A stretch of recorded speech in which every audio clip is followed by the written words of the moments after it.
Before we begin, imagine this. You're a teenage girl living in a quiet Massachusetts town. Your home is supposed to be the safest place in the world. But at night, you hear whispers calling your name.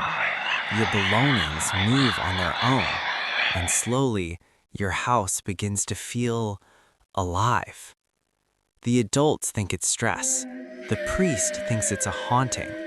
But the truth is far worse. Because in this story, the house wasn't haunted. It was occupied. Welcome to the channel, where dark stories come alive. To keep things intense, I've added scary gameplay in the background so you never get bored. Sit back and let the fear begin.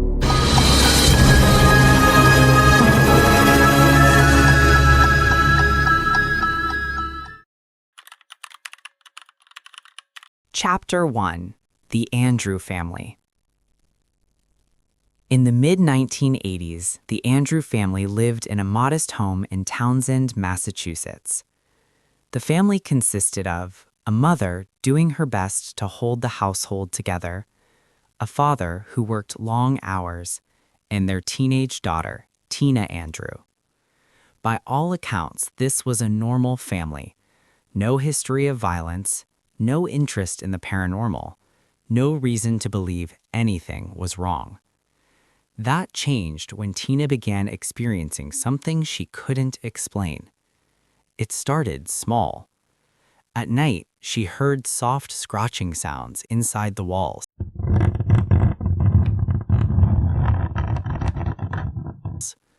At first, she assumed it was mice, but then the sounds became more deliberate. Footsteps, slow movement, and eventually, whispers.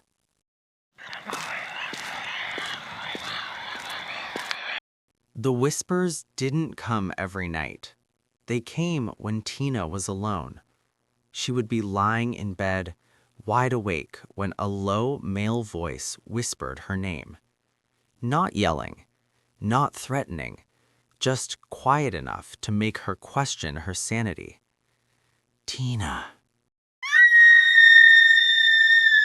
She searched the house.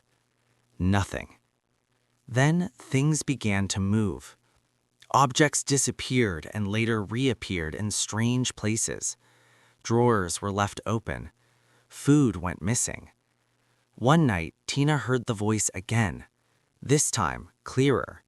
It said things only someone inside the house could know. That's when fear turned into certainty.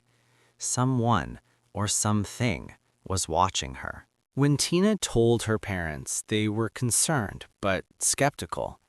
There were no signs of forced entry, no broken locks, no alarms triggered. The house appeared secure. Eventually, the family came to a terrifying conclusion. They believed the house was haunted. Out of desperation, they contacted a priest. The priest walked through the house, blessing rooms and praying aloud. For a short time, the activity stopped. Everyone relaxed. They thought it was over. They were wrong. Weeks later, the whispers returned, but now they were angrier. The voice mocked Tina, laughed. One night, Tina noticed something new. A crawl space opening in her bedroom wall, one she swore had never been opened before. She stared at it, and then she saw a face, a pale, thin male face, eyes wide, smiling. Not a shadow, not a hallucination, a real human face. Tina screamed. Her parents rushed in and searched the house. Again, nothing. No intruder, no evidence. But Tina refused to sleep in her room again because she knew the truth. Someone had been living inside their home, watching, listening, waiting. And that someone was Daniel LaPlante. But at this moment, the Andrew family didn't know his name. They only knew one thing. The house was no longer safe. After Tina's scream, the Andrew household changed completely. Tina refused to sleep alone. Lights stayed on all night. Doors were locked obsessively. But despite all of this, the activity continued. Food disappeared again. Whispers returned. Quieter now, more controlled, almost patient. The family searched the house repeatedly. Nothing. No broken windows, no forced doors, no hiding places. The idea that someone could be living inside the house felt impossible. Yet the evidence kept piling up. The turning point came when the family noticed something disturbing. Household items weren't just moving, they were being used. Food wrappers were found where no one had eaten. A knife had been moved from the kitchen. Personal items from Tina's room were disturbed. This wasn't a prank. This wasn't a ghost. This was surveillance. Someone was watching the family's routines, learning when they slept, learning when they were gone. And whoever it was knew the house better than they did. Eventually, the family contacted the police. Officers conducted a full search of the home. Again, nothing. But one officer noticed something unusual. The walls. Certain areas showed disturbances, loose panels, marks near crawl spaces. When police began checking deeper structural areas of the house, they found evidence that made everyone freeze. There were makeshift pathways between wall cavities. This wasn't accidental.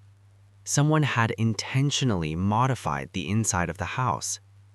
As officers removed wall panels and opened crawl spaces, they found him, curled up inside the wall, filthy, emaciated, barely moving. A man who had been surviving off stolen food and silence. His name was Daniel LaPlante, a former neighbor, someone who knew the house, someone who had been living inside the Andrew family's walls for months. When discovered, LaPlante did not resist. Witnesses later described him as calm, almost satisfied, as if being found was part of the plan. Investigators later uncovered how LaPlante managed the impossible.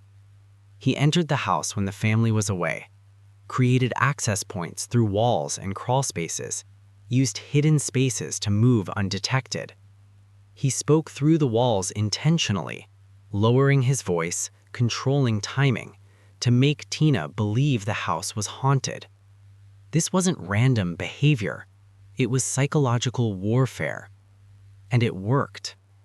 Daniel LaPlante was arrested and charged.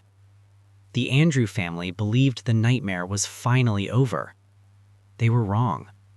Because investigators soon realized something terrifying. LaPlante wasn't delusional.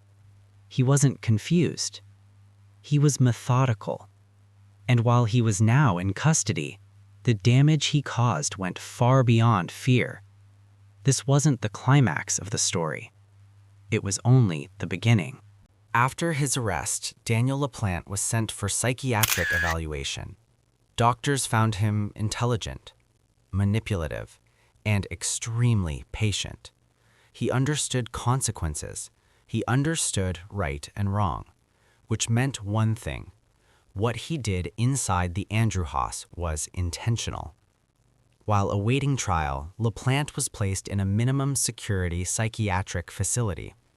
This decision would later be seen as catastrophic because LaPlante was already planning his next move.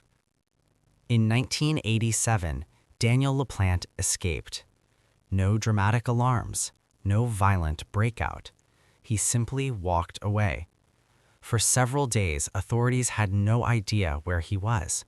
But LaPlante didn't run far because he didn't want distance. He wanted access. In a nearby town lived Priscilla Gustafson, a single mother with 2 young children. Her home was quiet, predictable, safe, or so it seemed.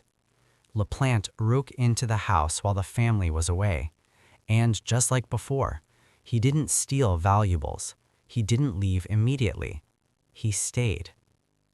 When Priscilla and her children returned home, LaPlante attacked. What happened next was brutal and deliberate. Priscilla Gustafson and her 2 children were murdered. The crime scene showed no chaos, no panic-driven violence. It showed control. Daniel LaPlante was captured shortly after. This time, there was no psychiatric debate, no misunderstanding. The evidence was overwhelming. He confessed. He was charged with 3 counts of murder. In court, LaPlante showed little emotion, no remorse, no explanation, only silence. He was sentenced to life in prison with no chance of parole. Investigators later concluded the attack was planned in advance. This was no longer a man pretending to be a ghost. This was a predator. He hid. He learned their routines. This is the most disturbing pattern in the entire case. Daniel LaPlante did not act impulsively. He waited. So here's the part that stays with people. Daniel LaPlante didn't force his way into homes. He didn't break doors down. He didn't rush. He waited for comfort, for routine, for trust, for the moment when people stopped listening to the sounds in their walls. And that's what makes this case truly terrifying. Because the scariest monsters don't announce themselves. They whisper, they watch, they learn. And by the time you realize they're there, they've already been living with you.